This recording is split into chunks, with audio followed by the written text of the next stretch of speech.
Hei, bună, eu sunt Tina și astăzi să facem un nou vlog.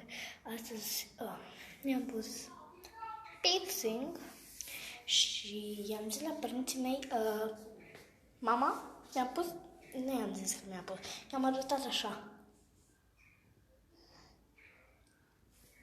Și zice, bine, și ce vrei să fac? Ok! Și la tata i-am arătat. Am arătat așa și zice, bine, ți-ai pus. Deci, e foarte frumos, părinții mei nu m-a luat la bătaie. Da, nu mă omoră oricum, deci, da, vreau să vă zic că cum mi-am pus piercing-ul și de ce mi l-am pus, pentru că m-am enervat. Deci, nu mai puteam pentru că stăteam în casă non-stop și, am zis, eu nu mai vreau, gata, m-am enervat. Și, gata, nu vreau piercing. Da. Am aflat că este și inclus un salon de piercing-uri, de ce nu? Am zis eu și mi-am pus. Și am avut noroc pentru că nu știam că sora mea lucra la acel salon, orice ăla. N-am știut că ea lucra acolo. Ok, deci a fost ușor să mă pun pe gratis.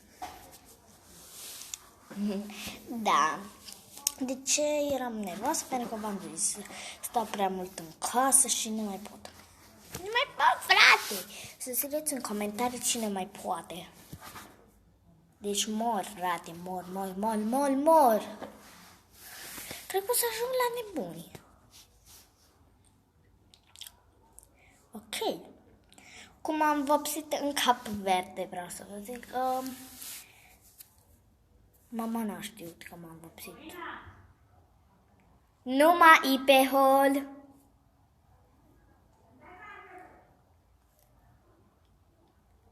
Și da. M-am vopsit pentru că mama nu știa. Ok, ea mi-a zis să-ți dai porcăria aia jos din cap. I-am zis, mami, eu nu pot să-mi dau porcăria aia jos din cap. Deci, de ce mi-aș da-o? Când am fost roșie prima dată în cap, mama, dar și tu ești roșie în cap. Și Jasmina, vlogărița aia, era roșie în cap. A făcut un vlog că e roșie în cap. Și ea e mai mică decât mine, vreo 8 ani, 7 ani, 8 ani, nu știu câți ani are, 9 ani. Și am zis, mamă, da, tu nu ești ca ea, tu niciodată nu te lasă să te vopsezi, să-ți pui piercing-uri, să te tatuezi, că te bat și la 30 de ani. Măi, nu mai pot să mă bat și la 30 de ani, ok? Deci nu. Și m-am vopsit așa. Cum vedeți, nu mai pot, nu mai vreau să fiu așa, la tenul meu.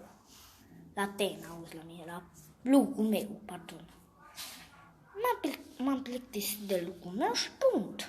Ce vrei să-mi perucă cap? Nu! Și uite, așa mi-am pus și piercing. Deci da, e foarte corect, nu? Deci chiar sunt verde în cap, dacă vedeți. Deci, nu uitați să dați un like, să scrieți în comentarii ce vreți voi. Am fost Tina, pa!